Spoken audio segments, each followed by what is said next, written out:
sinabi niyo po na hindi kayo nagsisi na tumakbo kayo for Vice President, pero nagsisi po ba kayo na nakipag-tandem kayo kay President Bongbong Marcos? Hindi man ako ni-request ni VP Lenny na tumakbong Vice President niya. No, hindi ko pinagsisihan yung pagtakbo ko as Vice President. And hindi ko din pinagsisihan na nakipag-tandem ako sa kanya. I'm sure merong rason ang Diyos kung bakit ako nilagay dito sa upuan na ito, sa ilalim ng seal na yan.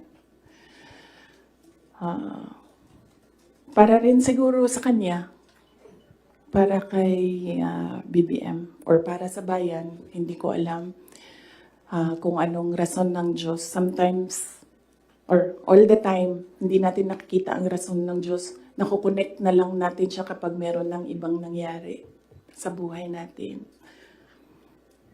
Siguro, yun yung rason.